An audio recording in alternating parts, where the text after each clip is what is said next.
Bonjour chers amis, bonjour le monde. Aujourd'hui pour une nouvelle vidéo en SVT, notamment la deuxième partie de structure nerveuse. Ici, je vais vous apprendre à savoir analyser puis interpréter le potentiel d'action monophasique, diphasique aussi, et aussi parler des différents potentiels que l'on a en présence de l'excitation ou en absence d'excitation. Alors, chers amis, comment procéder, comment faire face à certains sujets qui nous tracassent au cours des devoirs et au cours des examens. Alors, chers amis, je vous demande de suivre attentivement le plan de travail ainsi que les différentes méthodes et techniques que je vais vous montrer. Alors, leçon numéro 2, deuxième partie, structure nerveuse. Alors, chers amis, dans cette partie, je vais vous montrer comment mettre en place un potentiel appelé de référence, comment mettre en place un potentiel de membrane, comment mettre en place un potentiel d'action monophasique, comment mettre en place un potentiel diphasique aussi. Alors, chers amis, dans un premier temps, il faut savoir maîtriser le dispositif qui se présente là. Sur ce dispositif, il y a une présence de stimulateurs, alors matérialisé par des séquences comme ça, matérialisé par des séquences que vous voyez là. Alors ça, c'est le stimulateur qui a pour rôle de stimuler, et là, c'est le cube alaire. C'est dans ce récipient que nous allons donc porter des nerfs. Alors ici, c'est l'amplificateur qui va permettre d'envoyer le message jusqu'à l'oscilloscope. Alors, chers amis, qu'est-ce qu'il faut savoir? Vous êtes obligé de maîtriser les différents noms que va vous proposer un professeur lors d'un devoir. Alors, chers amis, ici, il s'agit donc de stimulateur, de cube alaire, de l'amplificateur et des fils de connexion. Il s'agit donc de dispositifs de stimulation et de dispositifs d'enregistrement.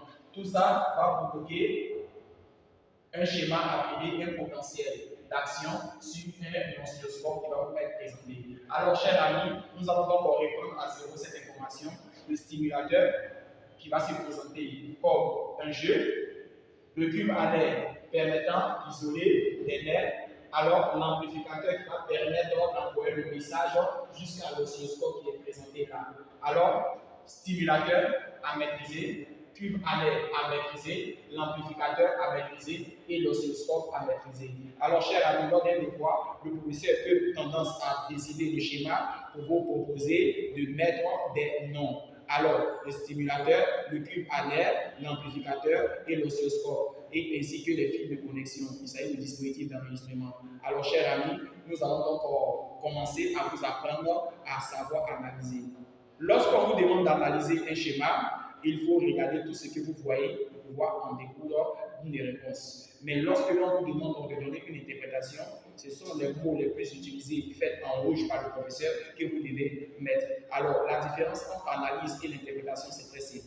L'analyse, c'est que vous voyez, vous dites. L'interprétation, ce sont les gros mots que vous devez faire sortir. Par exemple, dans un exercice où le professeur vous demande d'interpréter un résultat, c'est-à-dire de faire sortir comme information potentielle de référence, potentiel membranaire, voilà. Et maintenant, l'analyse, c'est de dire quoi? Qu'est-ce que vous constatez? Qu'est-ce que vous voyez? C'est de dire quoi? En fonction d'un devoir, qu'est-ce que le professeur vous demande de faire? Alors, l'analyse est différente de l'interprétation. Alors, l'analyse comparée, c'est d'analyser comparément deux objets, deux informations. Par exemple, l'autre est long, par contre, l'autre est court. Alors, ça, c'est l'analyse comparée. Alors, dans cette vidéo, je vais vous apprendre à faire des analyses ainsi que les interprétations. Mais qu'est-ce que vous devez savoir? Il y aura donc des dispositifs que je vais vous présenter là. D'autres vont présenter des électroréceptrices et d'autres aussi vont vous présenter des électroréceptrices et aussi des électroexcitatrices. Alors, ici, je vais vous présenter un premier schéma. Qu'est-ce que vous voyez? L'axone. Vous voyez deux électrodes-réceptrices appelées R1 et R2.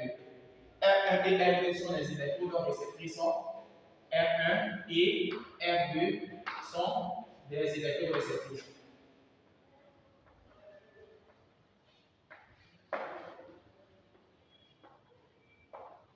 Alors, bien avant de commencer, qu'est-ce que je dois vous montrer sur ce schéma? Vous devez savoir analyser. Alors, je vais vous apprendre à savoir analyser ce schéma. Mais comment procéder? C'est très simple.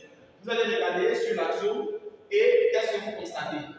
vous remarquez qu'il y a deux électrodes réceptrices appelées R1 et R2. Les deux sont dans le même milieu. C'est-à-dire quoi? Lorsque vous voyez que R1 est à la surface de l'axone, vous remarquez aussi que R2 est aussi à la surface de l'axone. Donc, qu'est-ce qu'il faut savoir? R1 et R2 sont les électrodes réceptrices. Les deux sont dans le même milieu. Qu'est-ce qui se passe?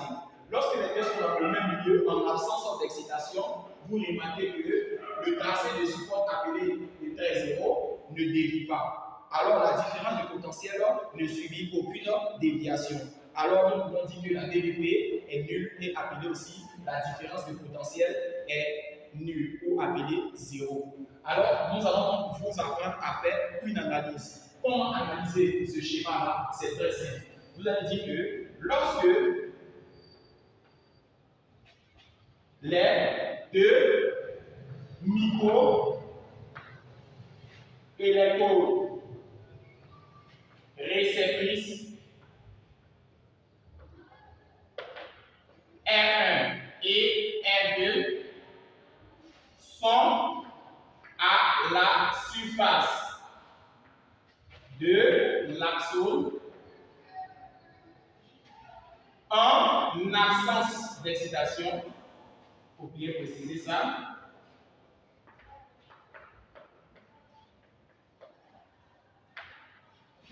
La différence de potentiel, appelé couramment DDP, est nul ou est 0. Alors, chers amis, nous allons reprendre cette information. Lorsque les deux micro-électroréceptrices sont appelés R1 et R2 sont à la surface de l'axone, en absence d'excitation, la différence de potentiel est nulle. On remarque que le tracé du spot ne subit aucune déviation. On dit que le tracé de spot ne dévie pas. Alors, chers amis, vous remarquez que le tracé de spot ne dévie pas, reste sur le point 0. Nous allons donc reprendre cette information. Lorsque les deux micro-électroréceptrices R1 et R2 sont à la surface de l'axone, en absence d'excitation, la différence de potentiel appelée DVP est nulle ou 0. On dit que le tracé du spot ne dévie pas. Alors, chers amis, nous venons de terminer notre analyse. Nous allons encore faire une interprétation. Ne dévie pas, alors on dit dans ce cas-là que l'on a un potentiel de référence. La différence de potentiel étant nulle,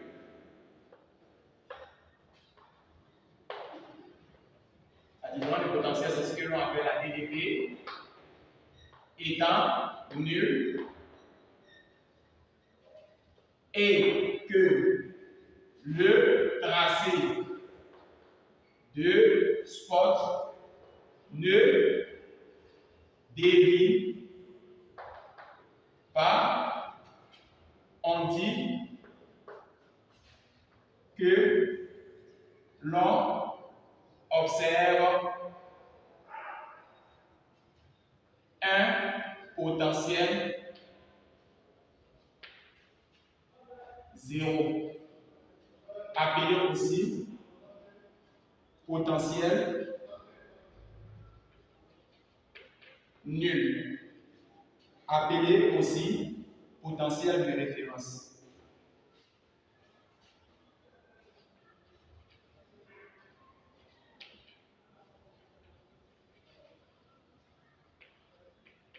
Alors, chers amis, nous allons reprendre cette information dans l'interprétation. La différence de potentiel DDP étant nulle et que le tracé du spot ne dévie pas, on dit que l'on observe un potentiel 0, appelé aussi potentiel nul, appelé aussi potentiel de référence. Alors, quelle est la différence entre le premier schéma et le second schéma? Vous allez remarquer que les électrodes réceptrices sont R1 et R2 ne sont pas dans le même milieu. Un est enfoncé dans l'axone, pendant ce temps, l'autre se trouve à la surface de l'axone, en absence d'excitation. Qu'est-ce que l'on observe? Nous allons donc vous apprendre à faire fait une analyse dans le deuxième cas. Je réponds, cher ami, qu'est-ce que vous constatez? R1 et R2. R1 est à la surface de l'axone et R2 est à l'intérieur de l'axone. Dans les conditions lorsque il n'y a pas d'excitation. Dans ce cas-là, on dit que le potentiel obtenu est appelé potentiel de repos. Donc, dans un premier temps, je vais vous apprendre à analyser ce cas de schéma. Lorsque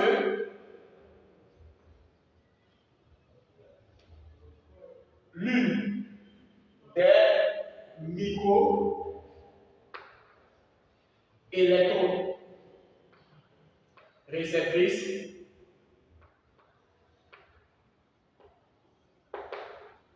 se trouve dans l'axone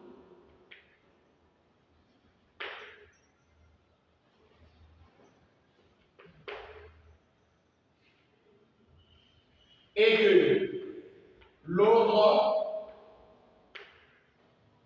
électrode réceptrice R1 est à la surface de l'axone, la différence de potentiel appelé DDP dévie vers moins 60 millivolts.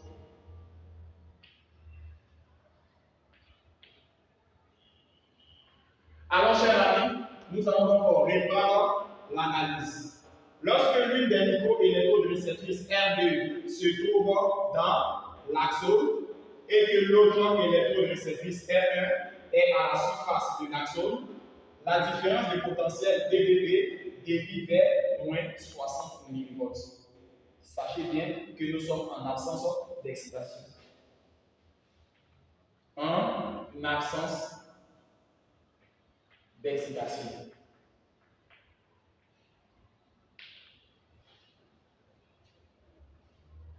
Alors, je vais vous apprendre à faire une interprétation dans ce cas-là.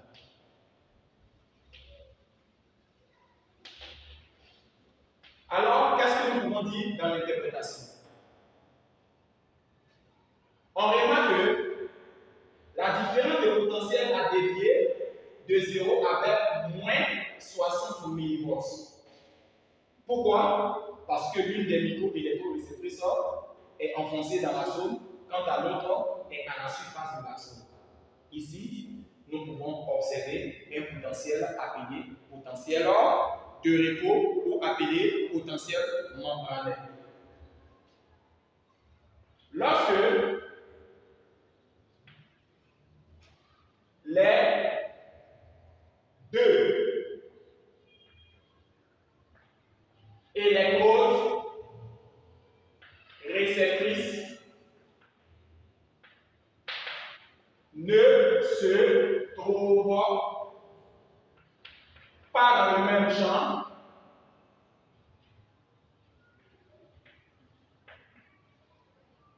le même champ est appelé le même lieu.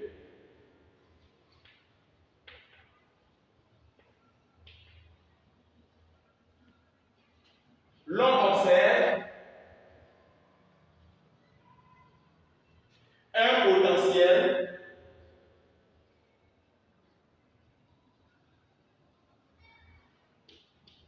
de repos. Et le potentiel de repos peut être appelé au potentiel membranaire.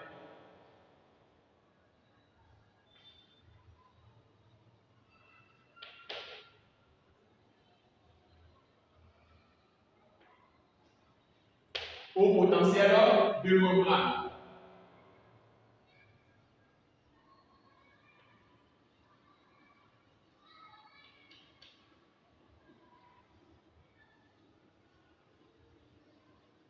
Chers amis, Nous allons donc relire notre interprétation. Lorsque les deux micro-électrorécepteurs ne se trouvent pas dans le même milieu, l'on observe un potentiel de repos, appelé potentiel membranaire. C'est-à-dire quoi? Lorsque l'une des micro-électrorécepteurs est enfoncée dans la zone, pendant ce temps, l'autre se trouve à la surface de la zone, on observe obligatoirement un potentiel de repos appelé potentiel membranaire. Vous avez bien compris ça? Ici, il n'y a pas d'excitation. Il n'y a pas d'excitation. Alors, ce cas-là, c'était la mise en place du potentiel membranaire. Quant à l'autre, était la mise en place du potentiel de repos. Alors, chers amis, le premier est la mise en place du potentiel de référence. Quant au deuxième, la mise en place du potentiel de repos. Alors, nous allons passer à deux autres schémas, mais cette fois-ci, qui possèdent des électroréceptrices et des excitations. Donc, suivez la suite. Alors, qu'est-ce qu'il faut savoir entre les deux premiers et ces deux-là?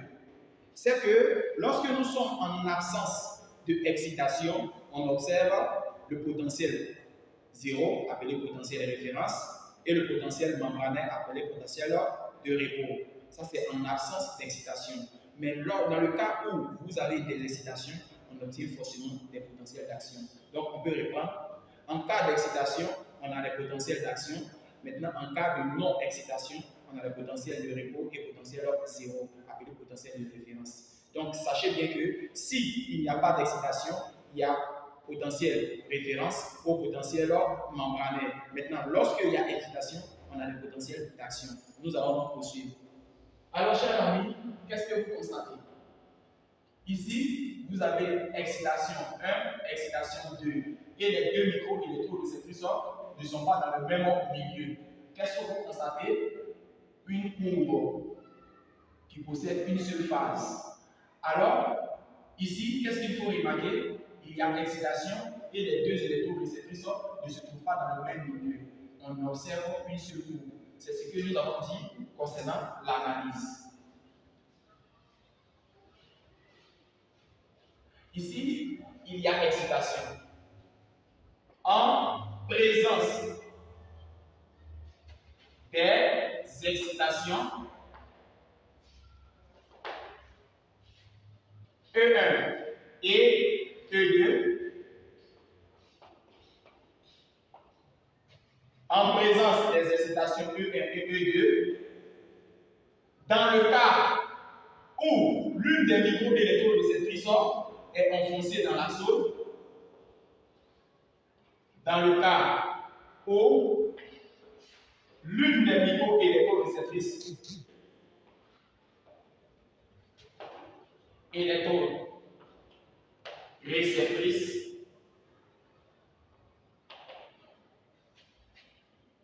R2 est enfoncée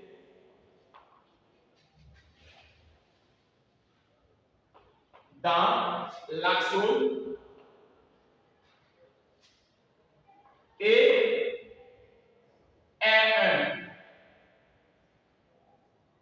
se trouvant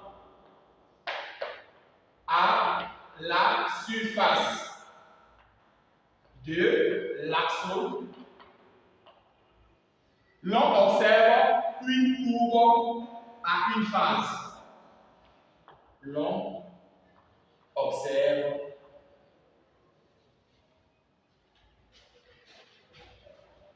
dans l'oscilloscope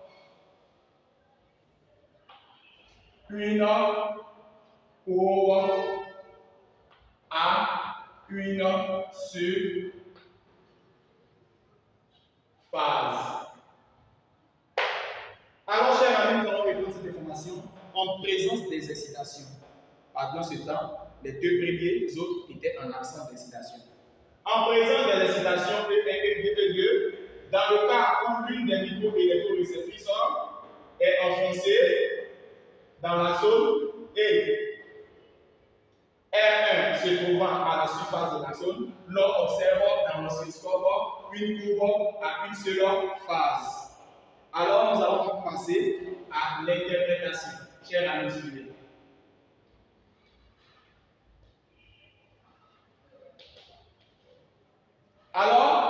que nous allons dire dans l'interprétation? Nous pouvons donc dire que, en présence des excitations, lorsque les deux micro-électrorécepteurs ne se trouvent pas dans le même champ, on observe une courbe. On dit dans ce cas-là que la courbe obéit à un potentiel appelé potentiel d'action monophasique. Dans le cas où les deux micro-électrodes réceptrices R1 et R2 ne se trouvent pas dans le même milieu,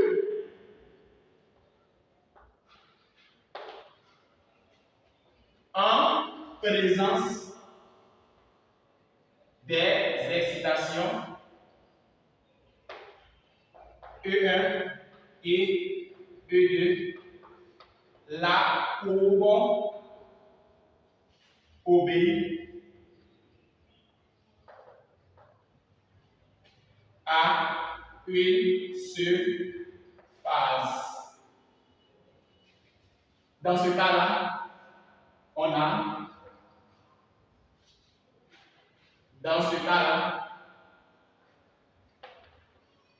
a un potentiel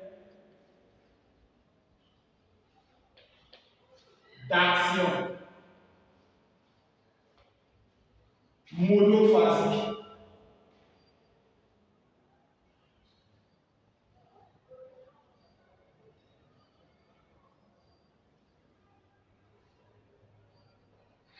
Le potentiel d'action monophasique, pour ceux qui ne voient pas, il s'agit de monophasique. Une seule phase. Dans mono, on attend un.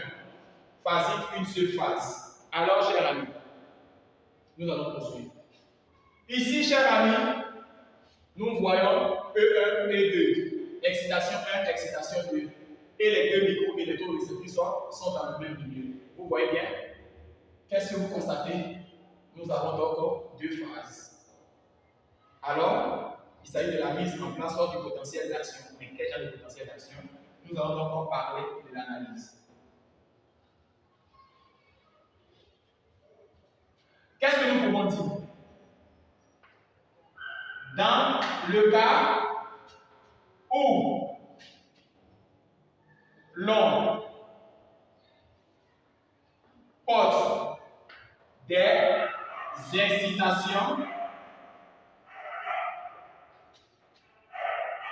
E1 et E2 et l'on constate que les deux micro-électroréceptrices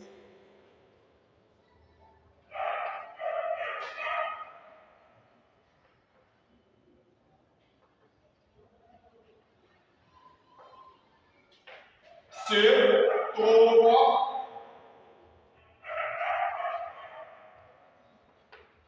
dans le même milieu.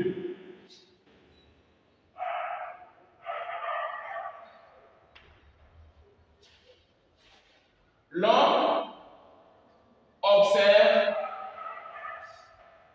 une courbe avec deux phases. Alors, chers amis, vous me suivez bien? Dans le cas des excitations E1 et E2, et l'on constate que les deux micro-électrorécepteurs se trouvent dans le même milieu, l'on observe une courbe avec deux phases. Nous allons reprendre cette information. Dans le cas où l'on porte des excitations E1 et E2, et l'on constate que les deux micro-électrorécepteurs se trouvent dans le même milieu, l'on observe une courbe avec deux phases. Nous allons passer à l'interprétation.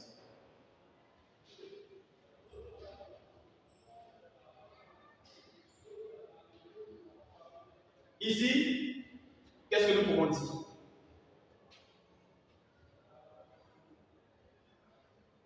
En présence des excitations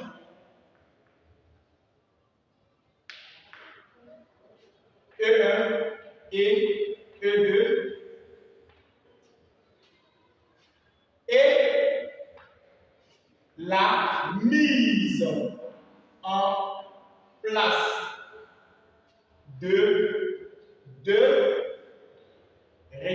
électroréceptrices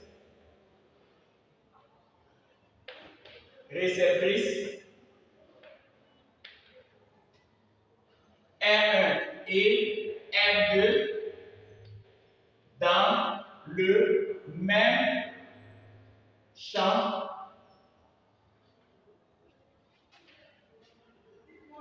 l'on observe une courbe à deux phases. On dit dans ce cas-là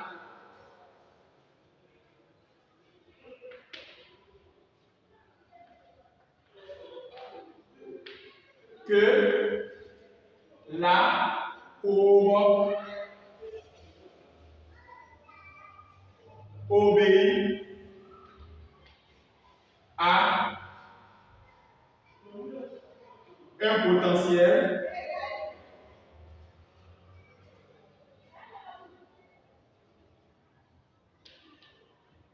diphasique, c'est-à-dire un potentiel avec deux phases. Alors, chers amis, nous allons reprendre cette information. En présence de l'excitation E1 E2 et la mise en place de deux électroréceptrices R1 et R2 dans le même champ, l'on observe une courbe à deux phases. On dit dans ce cas-là que la courbe obéit à un potentiel d'action appelé potentiel diphasique. Potentiel d'action diphasique.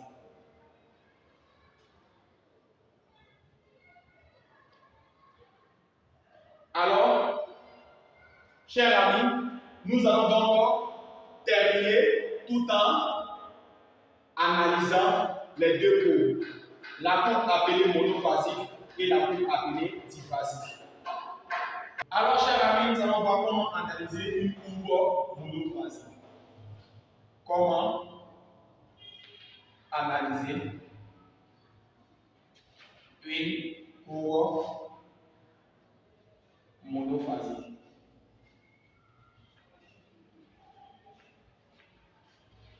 Voici donc la courbe monophasique. Que représentera A? A est appelé artefact de stimulation. Artefact de stimulation. L'artefact de stimulation est le moment précis de la stimulation. Moment précis de la stimulation.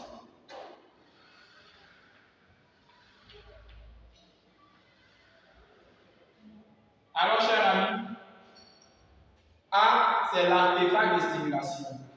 Et AB. AB est le temps de latence.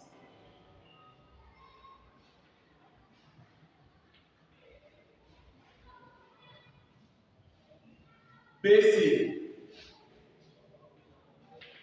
BC, phase de dépolarisation. Phase de dépolarisation.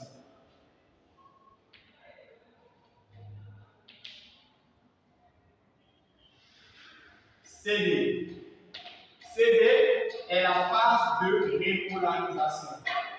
Phase de repolarisation.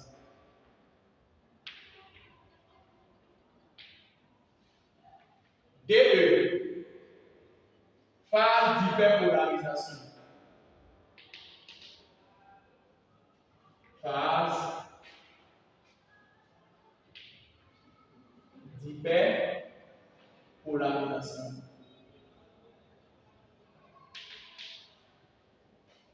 EF, retour à la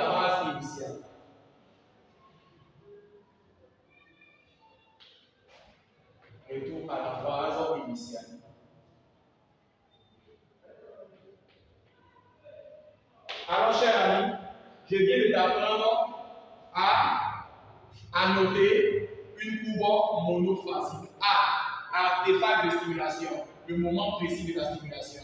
AB, temps de latence. BC, phase de dépolarisation. CD, phase de repolarisation.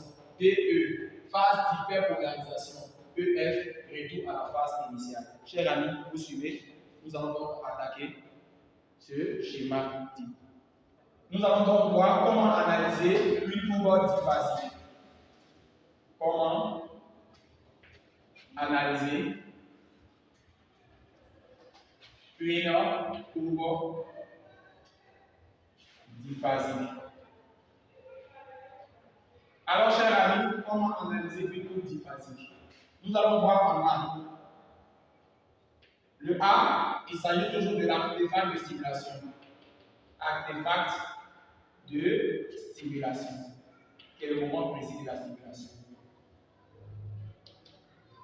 Nous allons voir AAB. Il s'agit donc de temps de latence. Nous allons donc voir en BC. Il s'agit de la première phase de dépolarisation. Première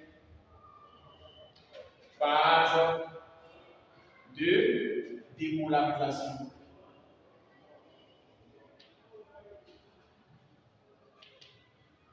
Alors, nous allons voir en CD, première phase de repolarisation.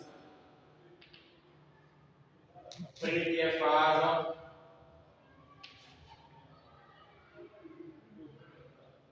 de repolarisation.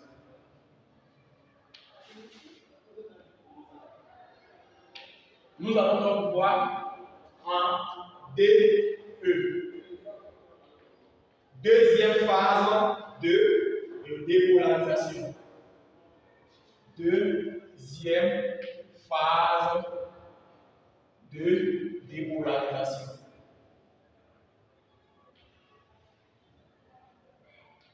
Nous allons donc voir en EF.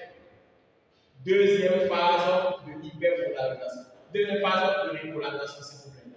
Deuxième phase de repolarisation.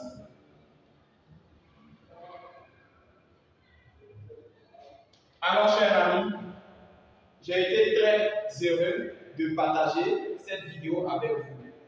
Je viens de faire la deuxième partie de structure nerveuse. S'il y a une nouvelle partie, c'est de parler approfondi de l'interprétation ionique et l'interprétation électrique. Alors, chers amis, je vous dis au revoir pour une nouvelle vidéo. Merci.